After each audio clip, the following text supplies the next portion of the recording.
Have you ever woken up in the middle of the night and felt like something was wrong? Not just a feeling, but a certainty that crawls up your spine and makes your heart pound before your brain even understands why?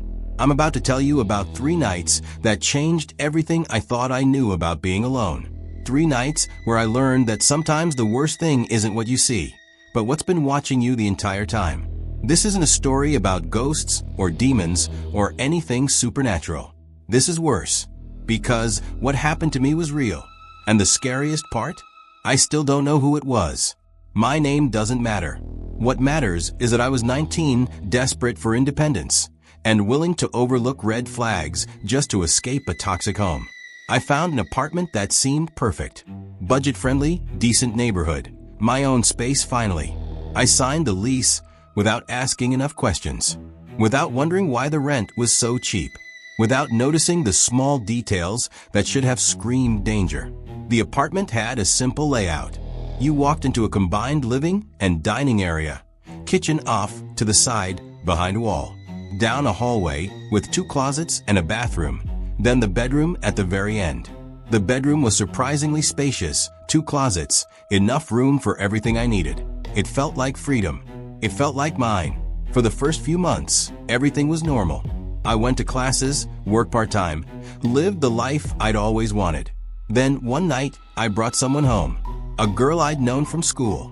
We'll call her Sammy. We drank, watched a movie, nothing serious happened. We both just passed out in my bedroom somewhere during the film, the alcohol making everything fuzzy and warm. But what happened next would haunt me for years. I woke up to footsteps in my hallway. The apartment was dark, that heavy darkness of 3 or 4 in the morning, where everything feels muffled and strange. My bed was empty beside me. I got up, confused, still drunk, and looked down the hallway. Sammy was in the living room, quietly gathering her things from the couch. She was trying to leave without waking me, avoiding the awkward morning after conversation. I understood. I went back to bed without saying anything, heard the front door open and close softly, and called out her name just to confirm she was gone. Silence answered me. I settled back into bed, pulling the covers up, my mind already drifting back toward sleep. But then, maybe an hour later, something woke me again. A loud noise. Sharp, deliberate. My eyes snapped open, and my heart immediately started hammering against my ribs. I called out Sammy's name again, hoping she'd come back for something she forgot. Nothing. Just that suffocating silence that makes your ears ring. I grabbed my phone, texting her even though I knew how weird it would seem. "Are you still here?" The message sat there unread. I stared at my bedroom door, still open because I'd been too lazy to close it after Sammy left. And that's when I saw it. Something wrapped around the doorframe. My breathing stopped. I told myself I was still drunk, that my eyes were playing tricks, but I couldn't look away. With shaking hands, I swiped down on my phone and turned on the flashlight, pointing it directly at the doorframe. 2 hands. Human hands. Fingers wrapped around the wood, gripping it like someone was standing just out of sight in my hallway, holding onto the frame, watching me. The moment the light hit them, they tightened. Then they slowly, deliberately pulled back out of view. And I screamed. The scream that tore out of my throat wasn't calculated or controlled. It was pure, primal terror. The kind of sound you make when your brain shuts down and instinct takes over. I screamed, "Get out! Get out!" over and over, my voice cracking, my whole body shaking. I was frozen in my bed, covers clutched to my chest like they could protect me from whatever was standing in my hallway. Finally, some survival instinct kicked in. I forced myself to look down the hallway. It was empty now, just a dark corridor stretching toward the living room. With trembling hands, I reached for the light switch on my bedside lamp and flooded the bedroom with light. The sudden brightness should have made me feel better, but it didn't, because now I had to check. I sat there for what felt like forever, just listening. Listening for breathing, for movement, for any sign that someone was still in my apartment. My heart was pounding so hard I could hear it in my ears, making it difficult to hear anything else. But I had to know. I couldn't just sit there all night wondering if someone was hiding in my closet or bathroom. I held my phone out in front of me like it was a weapon, like the flashlight could somehow protect me. First, I checked the hallway closets, throwing the doors open and jumping back, half expecting someone to lunge out. Empty. Just my pantry items and stored boxes. The bathroom was next. I yanked back the shower curtain with enough force to rip it from the rings. Nothing. The main living area was more exposed, fewer places to hide, but my hands were still shaking as I crept toward the light switch. I flipped it on, and the room blazed to life. I checked behind the couch, under the tables, anywhere a person could conceivably hide. The kitchen was last. I turned on that light too, and checked the lower cabinets, even though I knew logically that no adult could fit in there. The apartment was empty. Completely, utterly empty. Not a single sign that anyone had been there except me. But here's what made my blood run cold. I never heard the front door close. Not once. After Sammy left, yes. But after those hands pulled away from my door frame, nothing. No footsteps running away. No door slamming. No sound of escape. Whoever had been there had vanished in complete silence. I ran to the front door and locked it, my fingers fumbling with the deadbolt. Then I called Sammy, over and over until she finally picked up, her voice thick with sleep and confusion. "Did you just leave?" I asked, trying to keep my voice steady. "Like, are you sure you left?" She told me she'd left over an hour ago, that she couldn't sleep and didn't want to wake me. When I didn't explain further, she grew concerned, but I just apologized and hung up. Next, I called my best friend. I told him everything, the words tumbling out in a frantic rush. He listened, then gave me the explanation I desperately wanted to believe. "Dude, you're still drunk and sleep-deprived. You had a hallucination. A really vivid one, but a hallucination. That's why you didn't hear the door, because nobody was actually there." It made sense. It was logical. It was the rational explanation that would let me go back to sleep without losing my mind. I laughed it off, apologized for waking him, and went back to my bedroom. I closed and locked the door this time, something I should have done from the beginning. My heart rate slowly returned to normal as I convinced myself that my friend was right. Just a hallucination. Nothing more. I actually managed to fall asleep. The next morning, sunlight streaming through my windows. Everything felt different. Safer. Normal. I did another quick search of the apartment in the daylight, confirming what I already knew. Nobody was there. Nobody had been there. I made coffee, got ready for class, tried to push the whole weird night out of my mind. But then, as I was walking past my bedroom, something made me stop. A thought. A nagging feeling. I walked to the door frame and examined it closely, running my fingers along the wood where I'd seen those hands gripping it. My heart stopped. There were fingerprints. Clear, unmistakable fingerprints, left in the exact positions where those hands had been. The wood was slightly smudged, marked by the oils from someone's skin. I could see them perfectly in the morning light, 5 fingers on each side of the frame, right where they'd been gripping. I took a picture. My hands were shaking so badly it took 3 tries to get in focus. But I needed proof. Needed to know I wasn't going insane. That picture is still in my phone, years later. I look at it sometimes and still feel that same cold dread. It wasn't a hallucination. Someone had been in my apartment that night. Someone had stood in my hallway, watching me sleep, their hands wrapped around my doorframe. And I had no idea who they were or how they got in. The question that haunted me then, and still haunts me now, is simple and terrifying. How long had they been standing there before I woke up? After that night, I should have moved out immediately. I should have broken my lease, crashed with friends, done anything to get out of that apartment. But I was 19 and broke and stupid. I convinced myself it was a one-time thing. Maybe Sammy had let someone in as a prank. Maybe a drunk person wandered into the wrong apartment. I created a dozen excuses, each more unlikely than the last, because the alternative was too terrifying to accept. I stayed for the rest of my lease, a full year, and nothing else happened. Not a single incident. The apartment remained just an apartment, ordinary and empty in mine. By the time my lease ended, I'd almost forgotten about that night. Almost. When I moved to a better place, I thought I'd left that experience behind. I was older now, more careful. I had better locks, a better neighborhood, a better life. The memory of those hands became something I'd tell as a creepy story at parties, always ending with, "But nothing ever happened again." I didn't realize then that some patterns don't reveal themselves right away. That sometimes the worst thing about a nightmare is that it's not over, it's just paused. Years passed. Different apartments, different cities, different phases of life.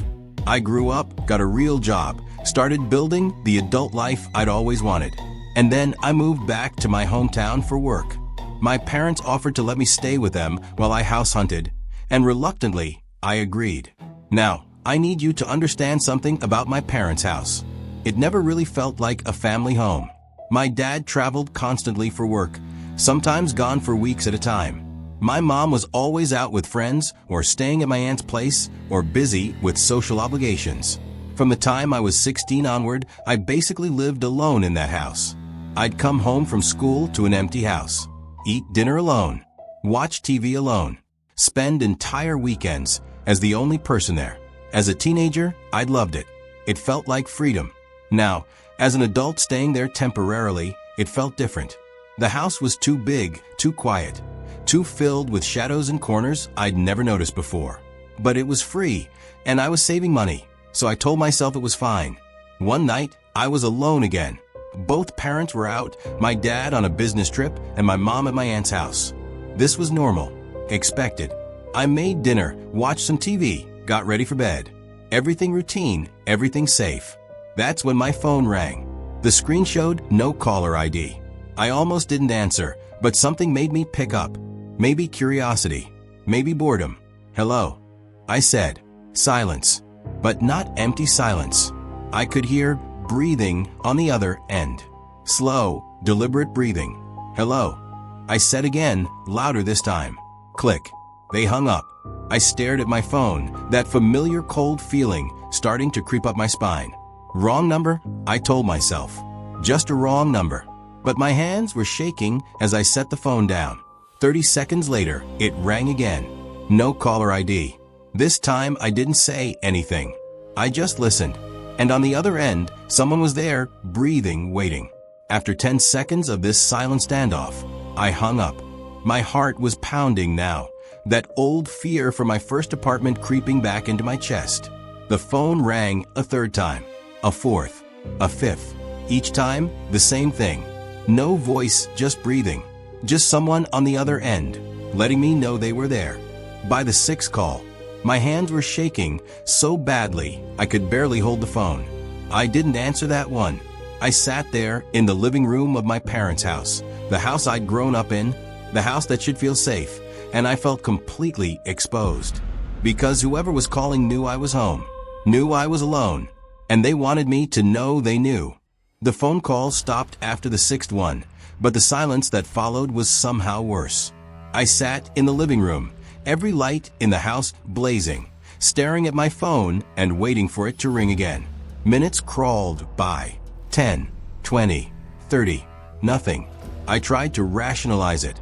Spam calls, I told myself. Scammers. Maybe someone with the wrong number who was too embarrassed to speak. But my body knew better. My heart wouldn't stop racing. My hands wouldn't stop shaking. Then I heard it. A voice. Muffled, coming from somewhere outside the house. "Hello." My blood turned to ice. That wasn't from my phone. That was someone outside calling into the house. Someone standing in my yard near a window or door, their voice carrying through the walls. "Hello? Anyone there?" It sounded almost friendly, casual, like a neighbor stopping by to borrow sugar. But it was midnight. Nobody friendly calls out to a house at midnight. I stayed completely still, barely breathing, listening. The voice came again, this time from a different location. They were moving around the house. "I know you're in there." That sentence made my stomach drop. For words that confirmed my worst fear, this wasn't random. Whoever was out there had targeted this house, had targeted me. They knew I was home, alone. I grabbed my phone and called my uncle. My hands were shaking so badly, I almost dropped it twice. He picked up on the third ring, his voice alert despite the late hour. "Someone's outside the house," I whispered. "They've been calling me, and now they're outside." "Lock all the doors," he said immediately. "I'm coming over." Call the police. I'll be there in 10 minutes. I hung up and dialed 911, my voice barely steady as I explained the situation to the dispatcher. She told me to stay on the line, to stay away from windows, to find a room I could lock myself in. I moved through the house, checking every lock, avoiding windows, my heart hammering against my ribs. The voice outside had gone quiet. That was almost worse. When they were calling out, at least I knew where they were. Now they could be anywhere, at any window, at any door, watching. My uncle arrived before the police, his headlights flooding the driveway. I heard his car door slam, heard him calling my name. I ran to let him in, and the relief of not being alone anymore almost made my knees buckle. "Did you see anyone?" I asked. He shook his head. "Whoever was here is gone now, or hiding. We're going to check the perimeter." We walked around the house together, my uncle in front, me close behind. Everything looked normal. Empty yard. No signs of anyone lurking. But when we got to the kitchen window, my uncle stopped. The window was open. Not just unlocked, but fully open, pushed up as far as it would go. "Did you leave this open?" he asked, though he already knew the answer. "No," I whispered. "I've never opened that window. Someone had opened it from the outside. Someone had been trying to get in, or maybe they had gotten in and left it open when they fled at the sound of my uncle's car." We didn't know. We couldn't know. The police arrived minutes later. 2 officers, professional and thorough. They searched the house, checked every room, every closet, every possible hiding place. Nothing. Whoever had been there was gone. They asked to see the no-caller ID calls on my phone. I showed them the list, call after call, all within a 20-minute window. One officer explained that even with no caller ID showing, they could sometimes trace the number through phone company records. "It might take a few days," he said, "but we'll find out who was calling you." My uncle stayed over that night. We left every single light on in the house, like little kids afraid of the dark. Because, in a way, we were afraid. Not of the dark itself, but of what might be hiding in it. 3 days later, the officer called me back. They'd traced the number. And when he told me whose phone had made those calls, my blood ran cold. It was someone I knew. Not a friend, not someone close, but an acquaintance from high school. Someone who had my number, who knew where I lived, who'd been to my parents' house before for parties and gatherings. Someone I would have trusted enough to open the door for. The officer asked if I wanted to come when they questioned him. My uncle and I went together, driving to a house I vaguely remembered from years ago. When the guy's father answered the door and saw the police, he immediately called his son down without asking any questions. And the moment I saw that guy's face, I knew something was wrong. He looked nervous. Not just surprised, but genuinely nervous. The officer asked directly, "Did you make calls to this number last night?" "No," he said immediately. Too quickly. "My phone was stolen a few days ago, at a party. I never got it back." "Why didn't you report it stolen?" the officer pressed. The guy shrugged, trying to appear casual but failing. "I was going to get a new one anyway. Didn't seem worth the hassle." His father stood there the entire time, watching, but he never said a word. Never asked what his son was being accused of. Never defended him or questioned the police. Just stood there with an expression I couldn't quite read. The officer told him they'd follow up if needed. And that was it. No arrest. No confession. No resolution. As we walked back to the car, my uncle put a hand on my shoulder. "Did you believe him?" I thought about the nervous look in that guy's eyes. The too quick denial. The convenient excuse of a stolen phone. "I don't know," I said. "But here's what scares me. If he's telling the truth, if his phone really was stolen, that means someone stole it specifically to call me. Someone who knew I'd be home alone. The alternative was terrifying. But this was somehow worse. After the incident at my parents' house, I moved out as quickly as I could. Found my own place again, better locks this time, better security. I was more careful about who knew my address, more paranoid about locked doors and closed windows. The fear had changed me, made me hypervigilant in ways that exhausted me but felt necessary. A few months passed. The terror faded to unease, then to just a bad memory I tried not to think about. Life moved forward. I was 23, working full-time, spending weekends with friends, trying to be normal again. One of those friends was Cody. We'd been close since high school, and his place became our regular hangout spot. He had a finished basement where his parents couldn't hear us, where we could be as loud as we wanted. His parents were cool about it too, never complained, sometimes even joined us for a beer or two. It was a typical weekend night. The four of us, Cody, Randy, Jake, and me, were pre-gaming before hitting the local bars. The basement was our domain. Pool table, big TV, comfortable couches, and a mini fridge stocked with beer. We took shots, played games, got properly drunk before calling an Uber into town. The bars were crowded and loud, the way they always were on weekends. We drank more, played pool, tried our luck with random conversations that went nowhere. Eventually, after a few hours of this, Cody and I decided we were done. Randy and Jake wanted to stay out later, but we were tired and drunk and ready to crash. Cody called the Uber back to his place and offered me the pull-out couch in the basement. I'd crashed there dozens of times before. It was routine, safe, familiar. We set up the couch together, then played a game of Madden while we sobered up a little.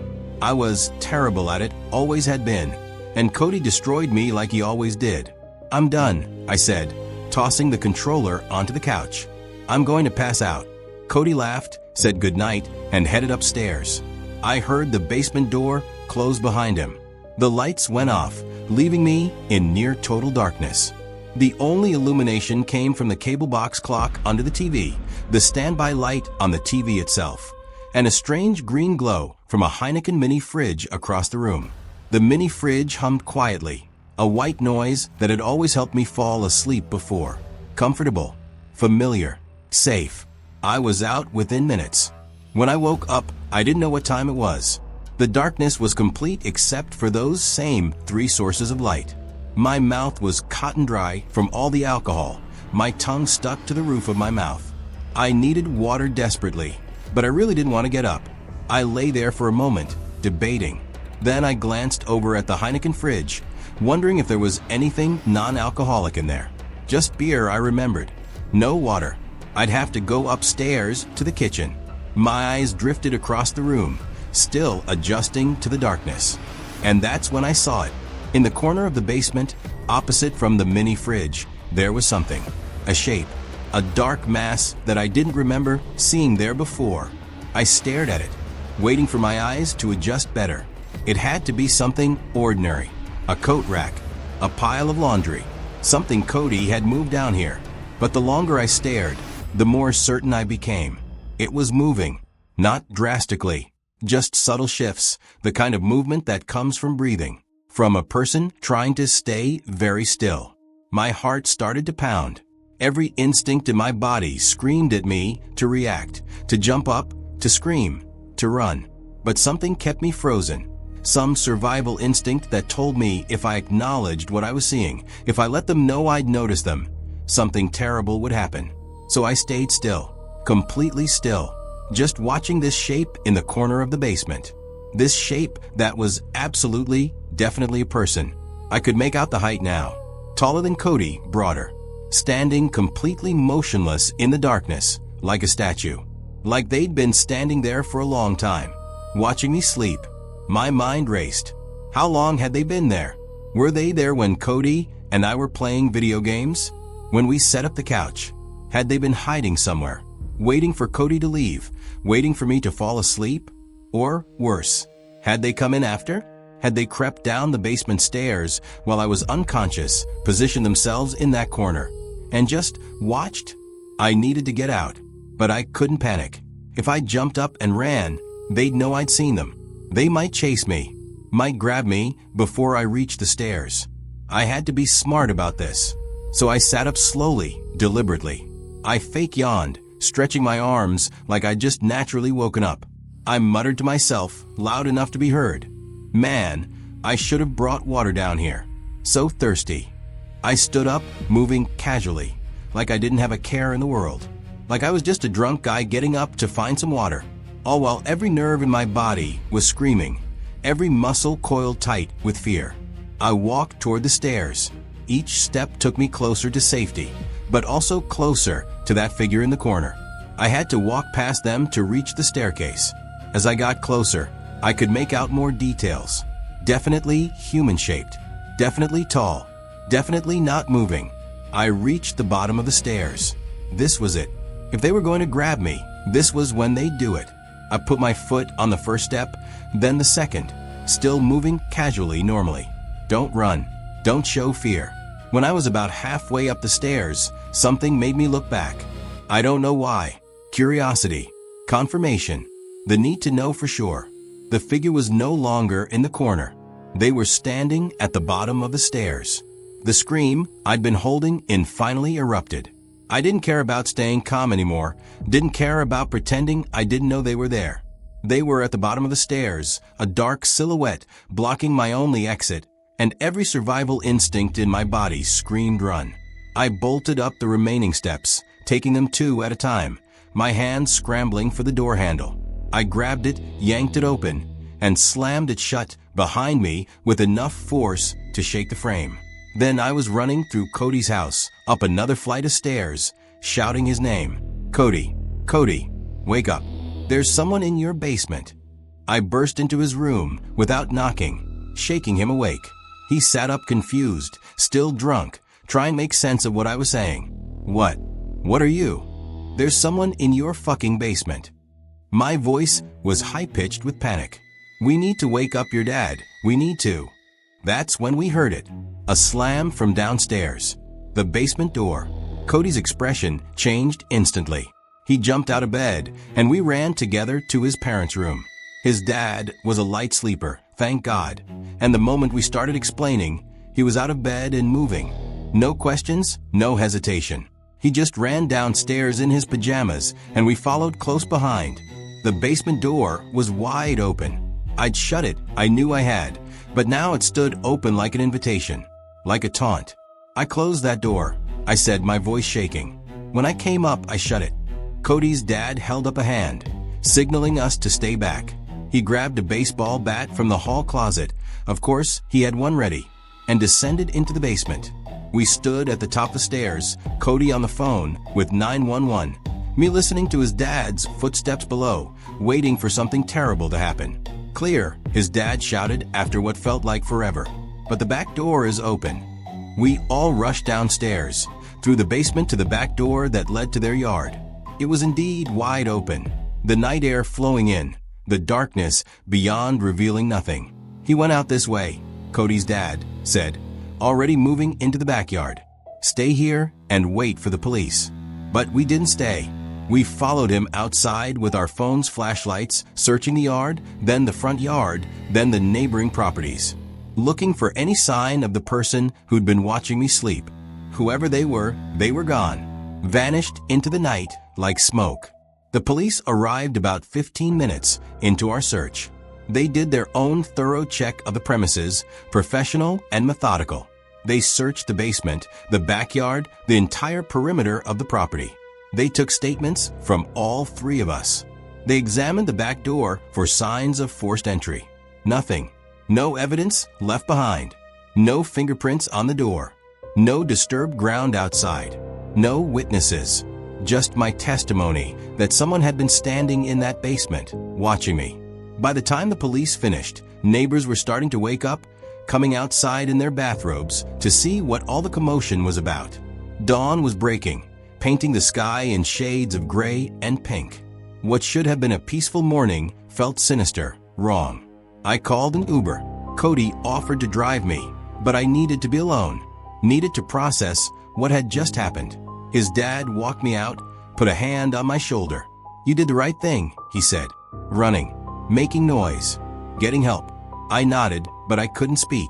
My throat felt tight, my whole body shaking with delayed adrenaline. The Uber ride home was silent.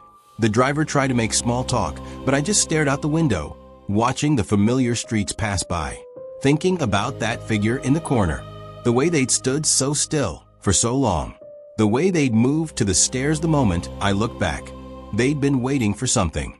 But what? When I got home, I did what I'd done after the first incident. I checked every room, every closet, every possible hiding place. I locked every window, and door. I turned on every light. And then I sat in my living room, exhausted but unable to sleep, trying to make sense of what kept happening to me. 3 times now. 3 separate incidents, 3 separate locations, spread out over several years. The hands on the door frame, the voice outside the window, the figure in the basement. Different methods, different approaches, but the same core violation. Someone getting into places I should be safe, watching me when I was most vulnerable. And each time, they disappeared without a trace. No proof, no arrest, no explanation. I started making connections I didn't want to make. The fingerprints on my door frame. The phone traced to someone I knew. The basement of a house I visited regularly. What if these weren't random incidents? What if someone had been watching me for years? Learning my patterns, knowing where I'd be, waiting for opportunities? The thought made me sick. Because if that was true, then nowhere was safe. Not my apartment, not my parents' house, not my friend's basement. Nowhere. I pulled out my phone and looked at that picture again. The fingerprints on the door frame from years ago. I zoomed in, studying them like I had 100 times before. Looking for answers in the whorls and ridges left behind by someone's fingers. Someone who might still be watching. I stopped sleeping well after the basement incident. Every night became a battle between exhaustion and paranoia. I'd lie in bed, ears straining for any sound, eyes searching the darkness for shapes that shouldn't be there. Even in my own apartment, with locks I trusted and windows I checked obsessively, I couldn't feel safe. Because the pattern had become clear. Every place I thought was secure, every environment I trusted, had been violated. My first apartment, despite its locks. My parents' house, despite growing up there. Cody's basement, despite being surrounded by people who cared about me. The common factor wasn't the location. It was me. Someone was targeting me specifically, following me, watching me. I started documenting everything. Every weird feeling, every suspicious moment, every time I felt watched. I created a timeline spanning years, connecting the major incidents, but also including smaller things I dismissed at the time. That car I'd noticed parked near my apartment multiple nights in a row. The feeling of being followed home from work. The phone calls with no one on the other end that I chalked up to spam. When you laid it all out, it painted a disturbing picture. This had been going on for a long time. Years. Maybe since that very first night in my first apartment. I contacted the police again, showed them my documentation, explained my theory. They were sympathetic but frustrated. Without evidence, without a clear suspect, there wasn't much they could do. They increased patrols near my apartment. They kept the case file open, but they couldn't post an officer outside my door 24/7. They couldn't protect me from someone who was this patient, this careful. Have you considered, one officer suggested gently, that these might be separate incidents? That you've just had some bad luck? I wanted to believe that. God, I wanted to believe these were random events, coincidences, nothing more than a series of unfortunate encounters with different creeps. But my gut knew better. I started changing my routines. I varied my route home from work. I stopped posting on social media. I didn't tell people where I'd be or what I was doing. I installed additional locks, got a security system, bought pepper spray and a baseball bat. But here's what I learned about fear. It doesn't matter how many locks you install or how many precautions you take. When someone has already proven they can get to you, when they've already demonstrated their ability to find you wherever you go, the fear doesn't go away. It just becomes part of you. A constant companion, a weight you carry everywhere. I stopped accepting invitations to stay over at friends' places. I stopped drinking enough to pass out. I became hyper-aware of my surroundings at all times, scanning for threats, looking for that familiar feeling of being watched. And sometimes I'd feel it, that prickling sensation on the back of my neck, that certainty that eyes were on me. I'd turn around quickly, trying to catch them, but I never saw anyone obviously watching. Just crowds of normal people going about their normal lives. Was I being paranoid? Maybe. But paranoia had kept me alive so far. One night, about a month after the basement incident, I was home alone. I checked all the locks 3 times. The security system was armed. My phone was charged and within reach. I'd done everything right. I was in bed, reading, trying to calm my mind enough to sleep. The apartment was quiet except for the hum of the refrigerator and the occasional sound of neighbors moving around in the units above and beside mine.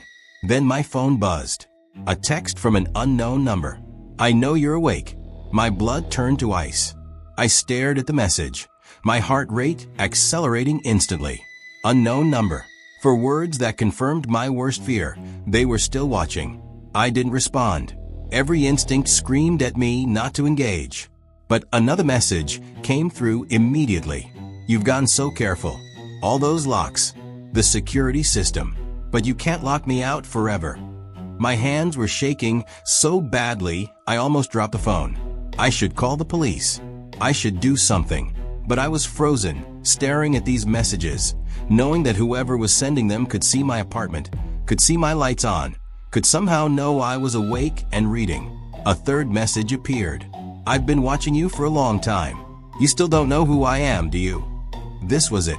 This was the moment I'd been dreading and expecting in equal measure. They were finally making direct contact. After years of silence, of watching from the shadows, they were reaching out. My fingers hovered over the keyboard. Should I respond? Should I try to get them to reveal something, anything that might help identify them? Before I could decide, another message came through. This one made my stomach drop. "Look at your bedroom window." I couldn't move. My bedroom window was directly across from my bed, curtains drawn, the darkness beyond impenetrable. The text message glowed on my phone screen, those 5 words burning into my mind. "Look at your bedroom window." Every rational thought told me not to look.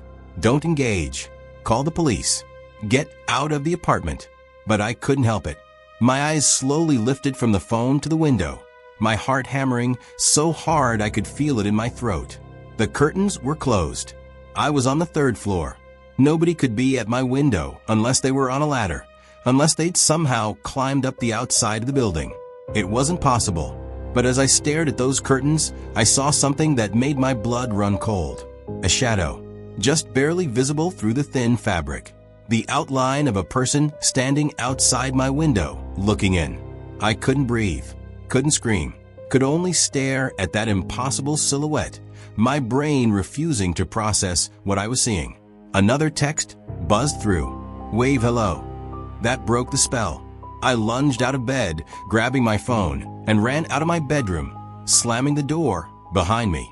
My hands fumbled as I dialed 911, my voice barely coherent as I tried to explain to the dispatcher what was happening. "Someone's at my window, 3rd floor. They've been texting me. They're outside my window right now." The dispatcher's voice was calm, professional, a lifeline in the chaos. "I'm sending officers to your location now. Are you safe? Are you away from the window?" "Yes, I'm in the hallway. I locked my bedroom door." My voice was shaking, tears streaming down my face. "How are they at my window?" "I'm on the 3rd floor." "Stay on the line with me.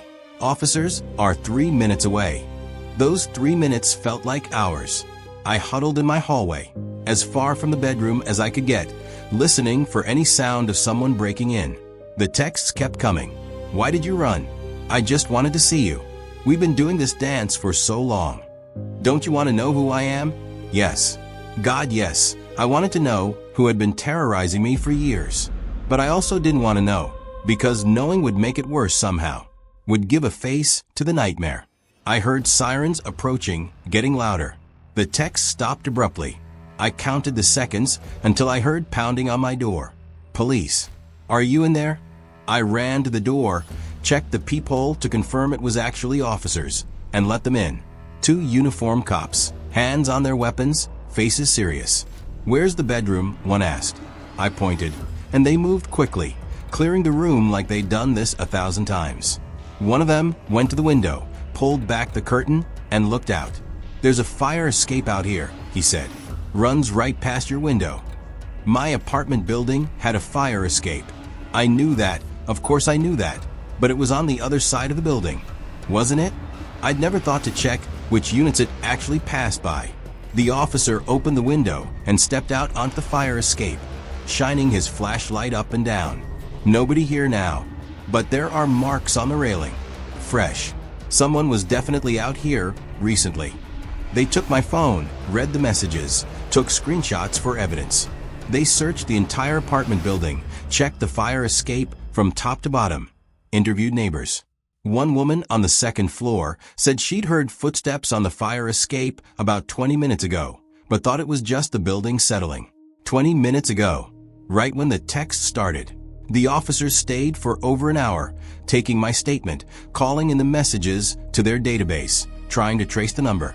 It came back to a burner phone untraceable, probably bought with cash and activated specifically for this. I need you to understand something, one officer said before they left. Whoever this is, they're escalating. The watching, the calls, the break-ins, those were all building to this. To direct contact. And now that they've made that contact, they might escalate further. What do? I ask, my voice small. Don't respond to any messages. Change your number. Consider staying somewhere else for a while. We're going to patrol this area regularly. But he didn't need to finish. I knew what he meant. They couldn't be everywhere. They couldn't protect me every moment. After they left, I packed a bag. I couldn't stay there, not tonight, maybe not ever again. I called Cody, explained what happened, and he immediately told me to come over. His dad had already offered multiple times for me to stay with them for a while. As I was locking up my apartment, my phone buzzed one last time. I'd forgotten to turn it off, forgotten to stop checking it. The message was from the same unknown number, sent just moments ago. Running to Cody's house won't help. I know where all your friends live. I know everywhere you go. And then a photo, a picture I recognized immediately because I'd taken it myself years ago. The fingerprints on my door frame from my first apartment. The evidence I'd kept all this time. But in this version, someone had drawn on the image, circling the fingerprints, adding an arrow, and writing one word. Mine. They had my phone records. They had access to my photos. They knew everything. The next message came through immediately. See you soon. I showed the messages to the police when they came back to take another report. They escalated the case to detectives, started talking about stalking charges, protective orders, serious consequences. But we still didn't know who it was. We had evidence now, lots of it, but no suspect. The detective assigned to my case was thorough and determined. She pulled all the old reports, the fingerprints from my first apartment, the traced phone call to my high school acquaintance, the basement incident. She interviewed everyone involved, built a comprehensive timeline. These incidents spanned several years and multiple locations, she told me during one of our meetings. But there are some patterns, places you frequent, people who know your habits. We're going to figure this out. I stayed with Cody's family for 2 weeks while the investigation continued. His parents were incredibly kind, giving me space and safety while detectives worked the case. But even there, I didn't feel completely safe. Because the stalker had been right. They knew where my friends lived. I varied my schedule even more. I took different routes everywhere. I looked over my shoulder constantly. I didn't post anything on social media. Didn't tell anyone where I was going. I was living like a fugitive in my own life. Then, 3 weeks after the window incident, the detective called me. We got him, she said. DNA from the fire escape railing matched prints in the system. We have a name. My hands started shaking. Who is it? That acquaintance from high school. The one whose phone was used to call you at your parents' house. His story about it being stolen never sat right with us, so we kept digging. He has a history we didn't know about. Charges dropped in 2 other stalking cases due to lack of evidence. It was him. All along, it had been him. Someone I'd known peripherally for years. Someone who'd been in my social circle. Someone I trusted enough not to question. We arrested him this morning, the detective continued. Found more evidence at his place. Photos of you. Maps of your routines. He'd been documenting your life for years. Since high school. The full picture came together through the investigation. He developed an obsession with me in high school that never faded. He'd followed me to my first apartment, broken in that night, watched me sleep. When I moved, he found me again. When I stayed at my parents' house, he saw his opportunity. The basement incident was him too. He'd been watching Cody's house, knowing I stayed there sometimes. He'd been a shadow in my life for over 5 years. Always watching, always waiting, getting bolder with each incident until he finally made direct contact. Why? I asked the detective. Why me? We barely knew each other in high school. People like this don't need a reason that makes sense to us, she said gently. Sometimes it's random. Sometimes it's an obsession born from a single interaction you don't even remember. What matters is we got him. He's going to prison for a long time. I should have felt relief. I should have felt safe. And in some ways I did. But what the detective said stayed with me. I probably didn't remember the interaction that started this. Somewhere years ago, I'd had a conversation or a moment with this person that meant nothing to me, but everything to him. And from that moment, he'd built an entire obsession, an entire campaign of terror, based on something I couldn't even recall. The trial took months. I had to testify, had to relive every incident, every moment of fear. But eventually, he was convicted, sentenced to 15 years for stalking, breaking, and entering, harassment, and a dozen other charges. I moved to a different city after that. Started over somewhere nobody knew me. I still check my locks multiple times. I still look over my shoulder. I still feel that prickle of being watched sometimes, even though I know he's in prison. Because here's what nobody tells you about being stalked. Even after it's over, it never really ends. The fear becomes part of you. The hypervigilance becomes your normal. You're forever changed by the knowledge that someone was watching you, studying you, obsessing over you, and you had no idea. I think about those hands on my door frame sometimes, about how I was sleeping peacefully while someone stood in my hallway watching me, about how many nights that might have happened before the one night I woke up. I think about all the times I felt watched and dismissed it as paranoia. I think about how he said he'd been watching since high school. How many moments of my life did he witness? How many private moments were never actually private? But here's the thing I've come to understand. I survived. I trusted my instincts. I reported everything. I never stopped fighting even when I was terrified. And eventually, that was enough. If you ever feel like you're being watched, like something isn't right, trust that feeling. Don't dismiss it as paranoia. Don't wait for proof. Get help. Tell people. Document everything. Because sometimes the thing you're afraid of in the dark is real. And sometimes it's been watching you all along.